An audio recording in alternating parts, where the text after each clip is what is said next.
Tu peux commencer. Chers frères et sœurs, nous commençons le partage de la parole de Dieu.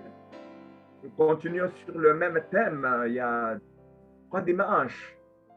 Nous parlons sur les pouvoirs de Jésus sur les mal. Tout ce qui n'est pas de Dieu est un mal.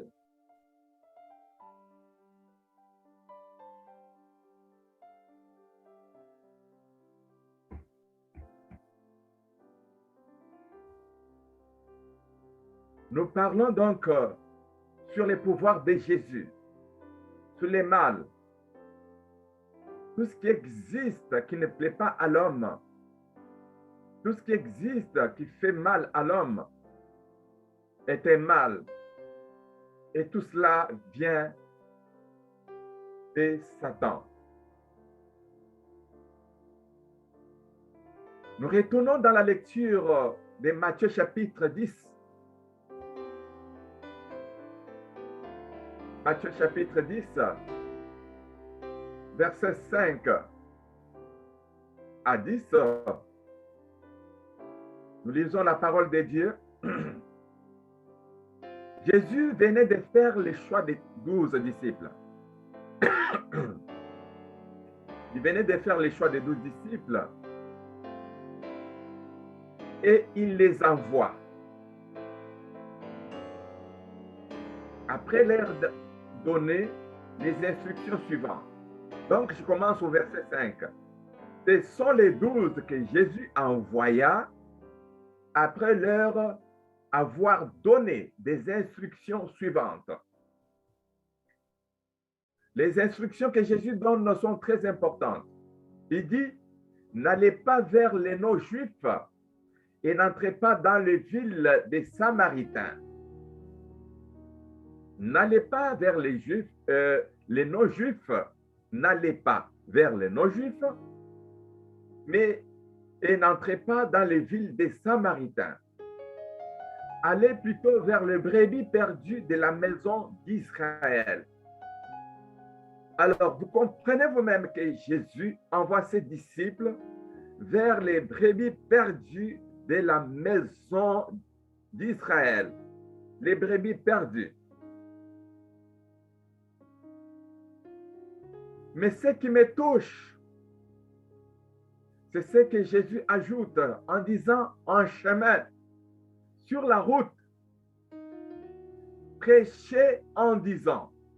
Donc, avant d'arriver dans la communauté juive, là où Jésus envoie ses disciples, en cours de route, les envoyés croiser des hommes et femmes. Alors, en chemin, prêchez en disant, le royaume des cieux est proche. Quels sont ces gens que les disciples de Jésus rencontrent sur leur chemin? Ils rencontrent donc le païen. Donc, ils prêchent aux païens que le royaume des cieux est proche. Le royaume des cieux. Qu'est-ce que c'est? Il s'agit ici d'un domaine dans lequel Dieu est roi. Le royaume des cieux est proche. Le domaine dans lequel le Dieu est roi est proche. Pour les païens, pour l'univers entier. C'est pourquoi dans Psaume 93, il est dit, l'Éternel règne, il est revêtu de majesté. L'Éternel est revêtu, il est saint de force. Aussi le monde est ferme et ne chancelle pas.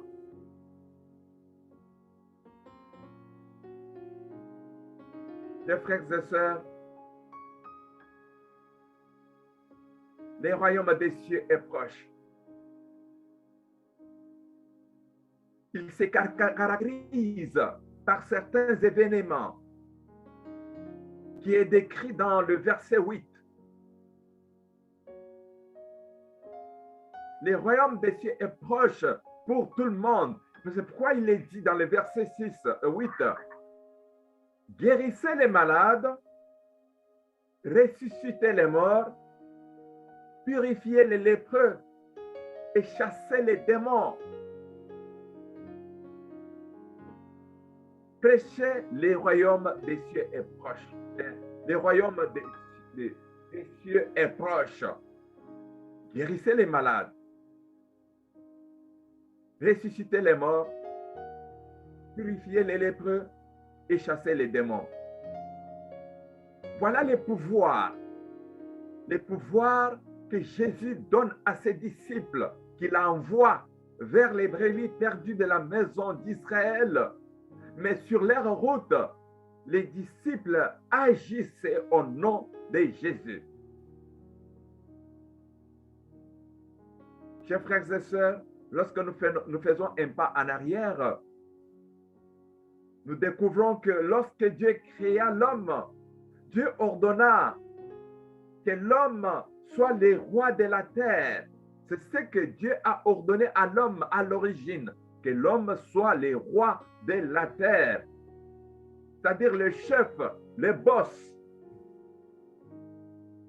C'est ce que Dieu a ordonné. Et le livre de la Genèse nous dit que Dieu a donné à l'homme la domination, la souveraineté, le règne ou la royauté sur la terre. Donc, à l'homme, rien ne pouvait lui résister, parce que c'est à l'homme que Dieu a donné la royauté, la souveraineté, le pouvoir sur tout ce que Dieu avait créé. Mais vous connaissez vous-même l'histoire, lorsque l'homme pécha, il fut tout simplement détrôné de son trône, enlevé de son trône comme roi, détrôné comme roi. C'est ainsi que l'homme perdit sa souveraineté, son droit de régner, sa majesté. L'homme perdit le royaume que Dieu lui avait donné. Vous comprenez vous-même qu'à l'origine, ce que Dieu avait prévu pour l'homme. Bien-aimé, lorsque l'homme est détrôné comme roi, la terre fut maudite. La terre fut maudite par Dieu. Et en conséquence, il y a eu des malédictions. Il y a des maladies qui se sont introduites, des douleurs, la mort et toutes sortes de choses. À cause que l'homme était tombé. Mais Jésus donne le pouvoir aux disciples, à l'Église, à toi et moi.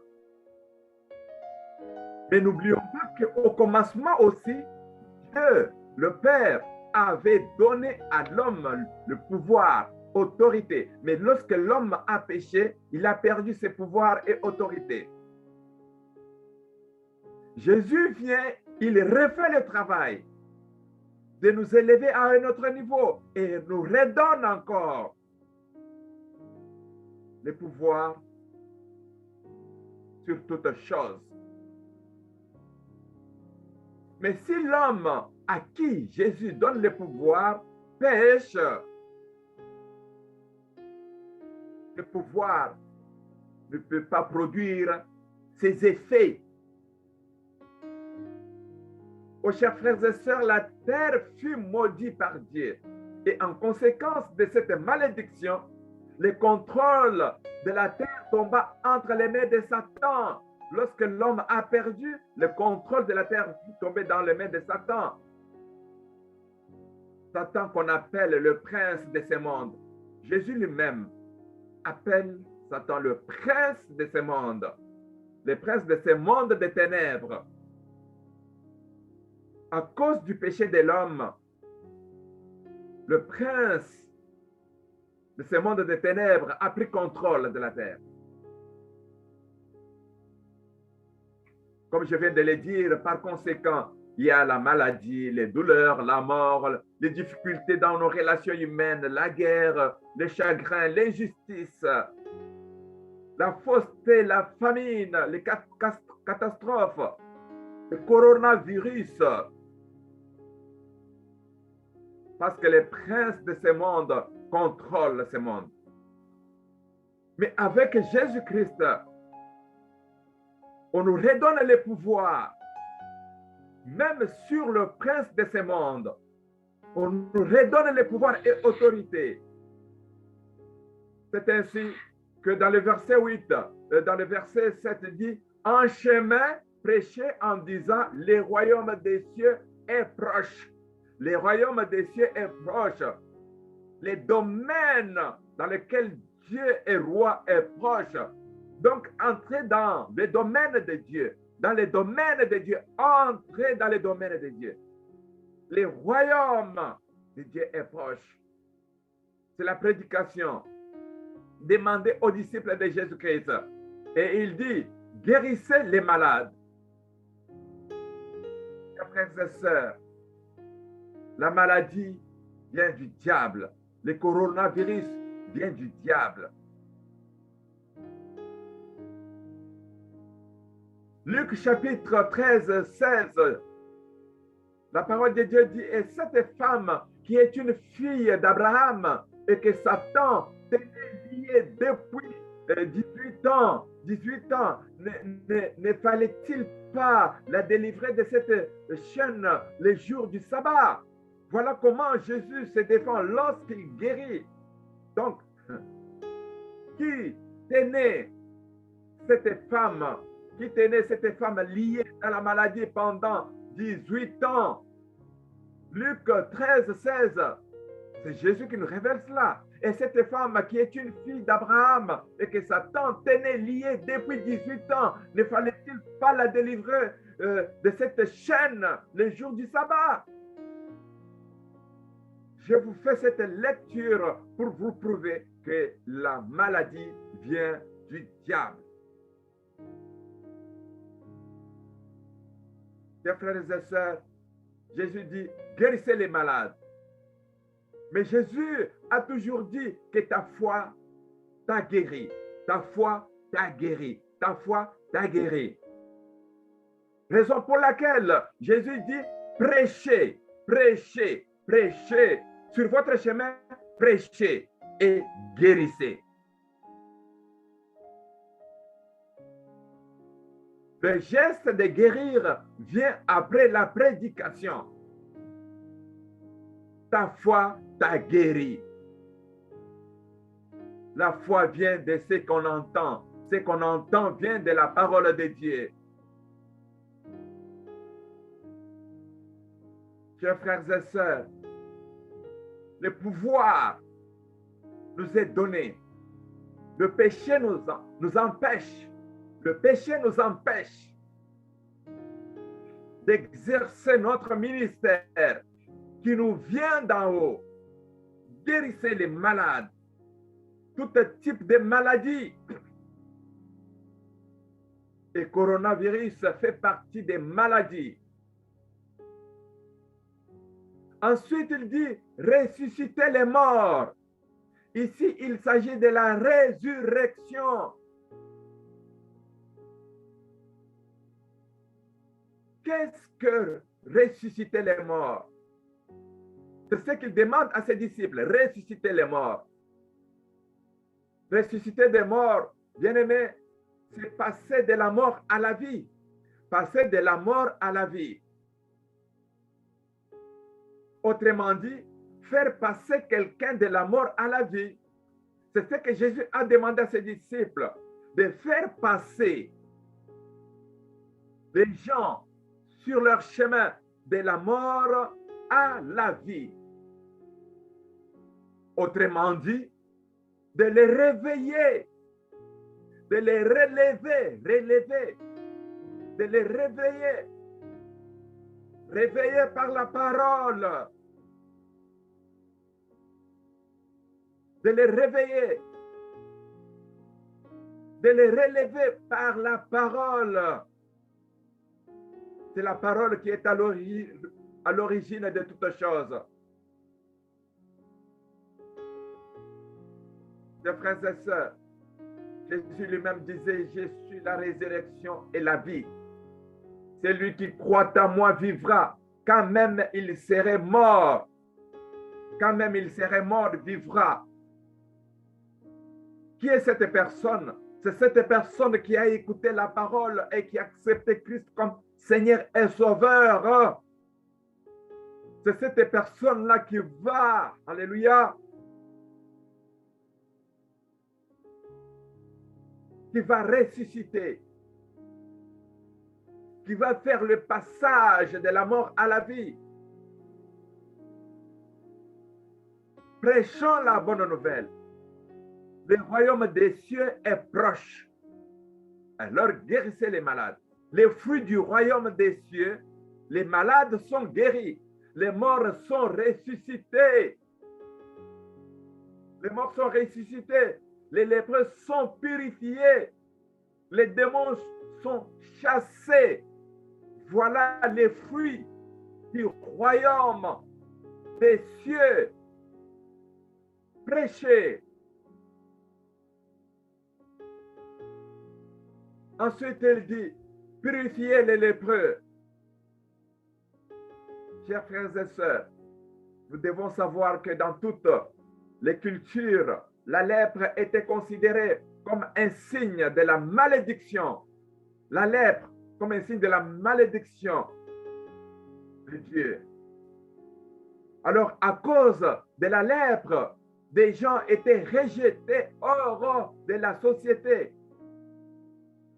Celui qui avait la lèpre sentait très mauvais. La lèpre, c'était comme des plaies sur le corps. La personne sentait même mauvais. Hygiéniquement, la personne était rejetée hors de la maison, de la société.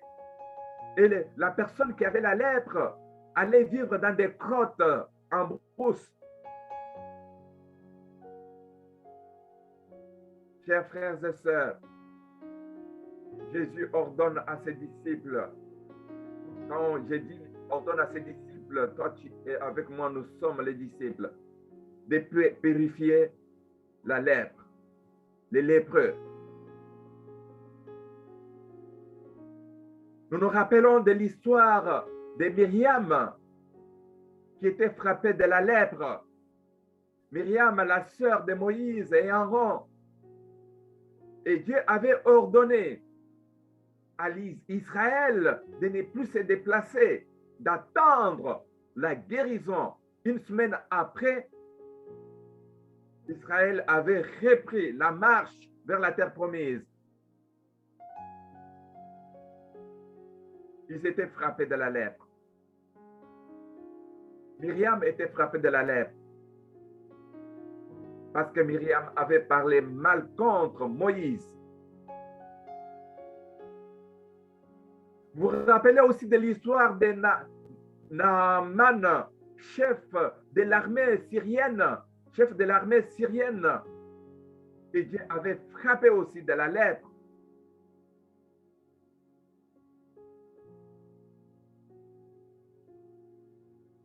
Mes frères et sœurs, le Seigneur était venu pour apporter un changement sur la terre. Un changement dans la vie de l'homme. L'homme a de la valeur devant Dieu. Personne n'a le droit de faire souffrir l'homme. Il a de la valeur aux yeux de Dieu.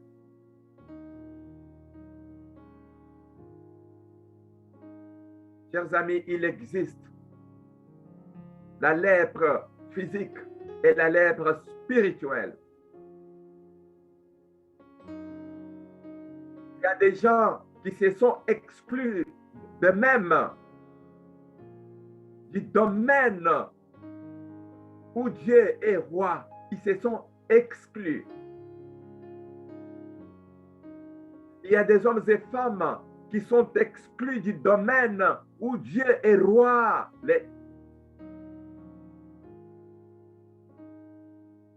Chers frères et sœurs,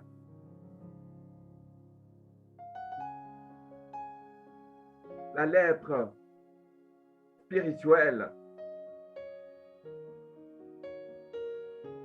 que l'Église inflige aux hommes et femmes pour s'exclure, s'éloigner de la grâce de Dieu, s'exclure de la grâce de Dieu, s'exclure de l'amour de Dieu, de la bienveillance de Dieu, du pardon de Dieu, s'exclure eux-mêmes. Vous comprenez, lorsque je parle de l'exclusion, physiquement parlant, l'homme était exclu de la société à cause de cette maladie. Et Satan a pris cela sur les plans spirituels pour infliger de la lèpre à l'homme, à la femme. C'est ainsi que notre monde est frappé de la lèpre. Notre monde s'est exclu de la grâce de Dieu, s'est exclu de la bienveillance de Dieu, s'est exclu du pardon de Dieu. Et le monde est dans la souffrance. Ce que nous sommes en train de vivre aujourd'hui ne peut pas passer inaperçu. Est un signe, la preuve que le monde va en dérive, que le monde est dans les ténèbres totales.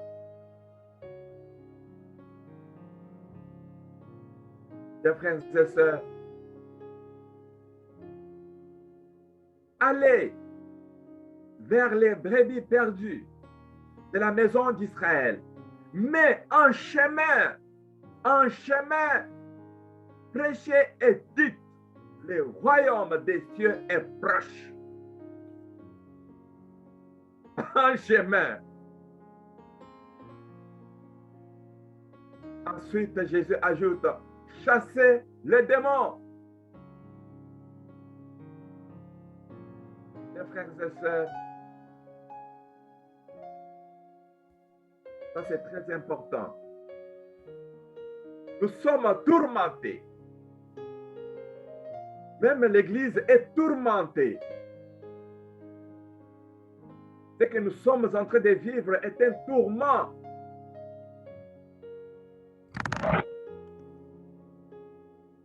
L'Église fermée aujourd'hui.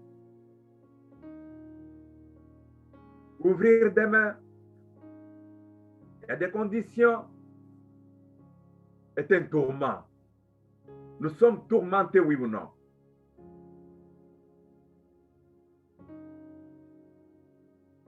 Jésus demande à ses disciples, chassez les démons. Chers frères et sœurs, le Seigneur chassait les démons par sa parole et avec autorité. Et ses disciples et agissaient comme lui. Il chassait les démons par sa parole, par la parole de Dieu et au nom de Jésus-Christ. Et avec autorité. Aujourd'hui encore, oui, remplis du Saint-Esprit, nous pouvons chasser les démons au nom de Jésus. Je répète, aujourd'hui encore, mais remplis du Saint-Esprit, nous pouvons chasser les démons au nom de Jésus.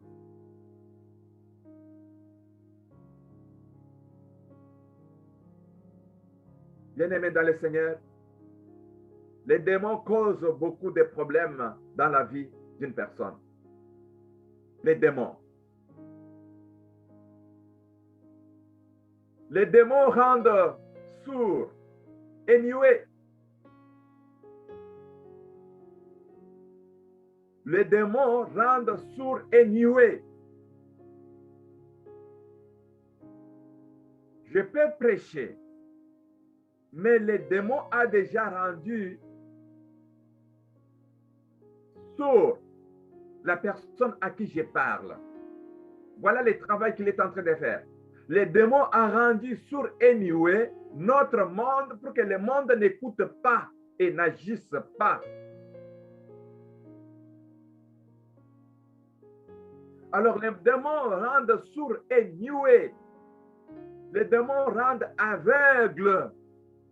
Les démons ont rendu notre monde aveugle face à la parole de Dieu, face aux œuvres de Dieu, face aux miracles de Dieu, pour que les hommes croient. Les démons ont rendu notre monde aveugle.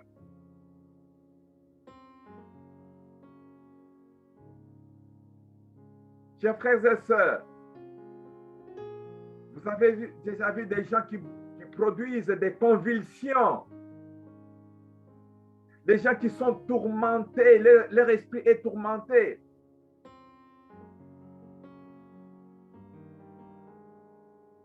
La personne qui est possédée par des mauvais esprits produisent ces effets. C'est les tourments, les tourments. Les démons viennent tourmenter ta santé, viennent tourmenter un processus que tu as commencé. C'est les tourments, ils viennent tourmenter tout. Tu attends la réalisation d'un projet, tu attends la réalisation de quelque chose. Ils viennent tourmenter les dossiers, ils viennent tourmenter.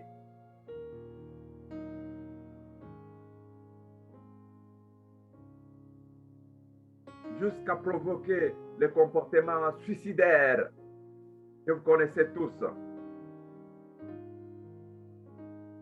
Mais hélas, je vais vous révéler quelque chose. Les démons eux-mêmes sont tourmentés. C'est ainsi que les démons tourmentent aussi l'homme. Parce qu'un démon, il est lui-même tourmenté par lui-même.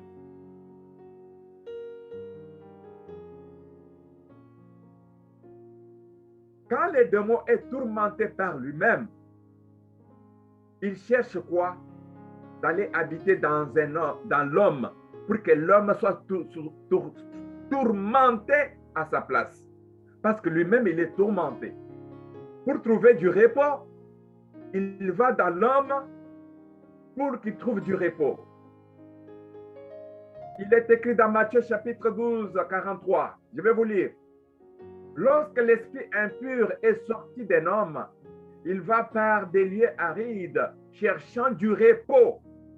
Cherchant quoi? Du repos. Il n'en trouve point. Alors il dit, je retournerai dans ma maison, c'est-à-dire dans l'être humain, dans ma maison d'où je suis sorti. Et quand il arrive, il trouve vide, balayé et orné. Il s'en va et il prend avec lui cet autre esprit plus méchant que lui. Ils entrent dans la maison. Dans la maison et s'établit. Et la dernière condition de cet homme, est pire que la première. Et il en sera de même pour cette génération méchante. Il en sera de même pour cette génération méchante. La première condition, la deuxième condition sera pire que la première. Parce que les démons, ils cherchent un repos. Et le repos se trouve lorsqu'il entre dans sa demeure, dans un homme. La parole de Dieu nous dit que lorsqu'il trouve que la maison est balayée, il va chercher cet autre esprit plus méchant que lui.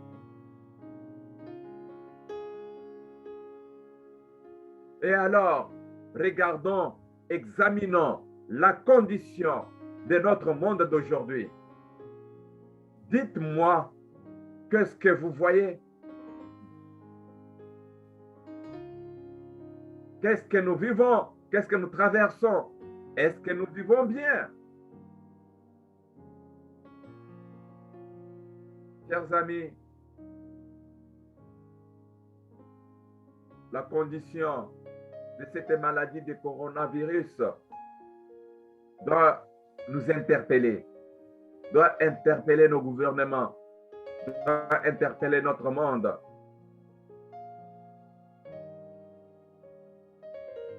Dans le passage que nous venons de lire, Jésus a donné des instructions. C'est très important. Écoutez, dans le verset 9, ne prenez ni or, ni argent, ni monnaie dans vos ceintures. Ne prenez pas. Ni sac pour les voyages, ni deux chemises, ni sandales, ni bâton, car l'ouvrier mérite sa nourriture. Nous qui sommes les envoyés, nous les Lévites, c'est nous les Lévites, nous qui travaillons à l'autel, nous qui doivent annoncer la bonne nouvelle, nous ne devons pas nous préoccuper des choses du monde. Nous ne devons pas nous préoccuper. Chers frères et sœurs, la tribu de Juda, à qui on avait confié les sacerdoces, devrait travailler que pour le sacerdoce.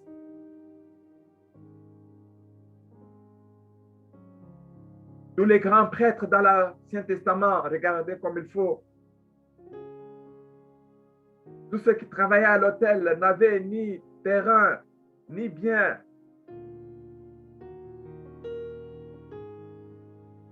Et ils recevaient de la société tout ce dont ils avaient besoin pour vivre, la dîme, les offrandes. C'est ça, l'importance des offrandes et dîmes. Pour que l'homme de Dieu fasse son travail, se consacre à son travail, des sentinelles, des prophètes.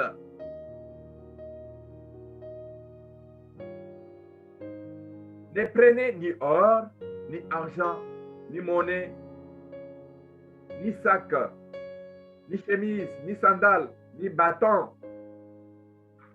Et l'ouvrier mérite sa nourriture.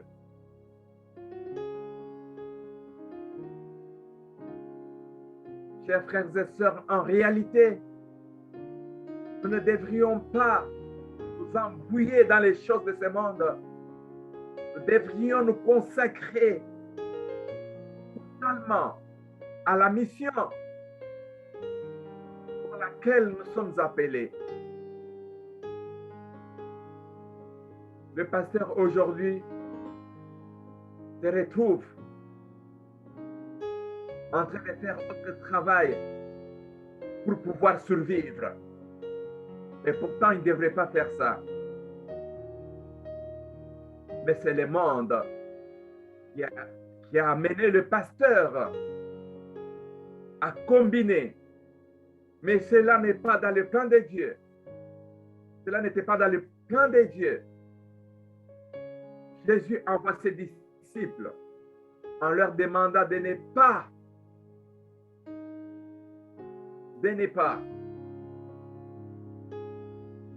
s'enrichir, de ne pas se préoccuper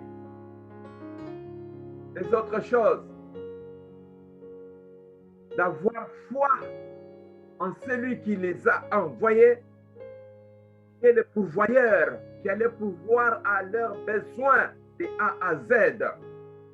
Donc vous comprenez vous-même.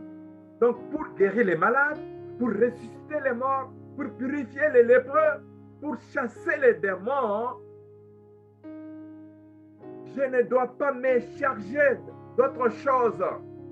Tu ne dois pas te charger d'autre chose. Tu dois être libre dans le Seigneur et dispo à toute action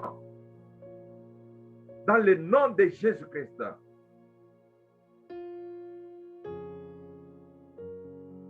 Chers frères et sœurs, la parole de Dieu est claire. Nous devons dire rien que ce que la parole de Dieu nous dit. Nous devons prêcher la parole réellement ce qu'il nous dit,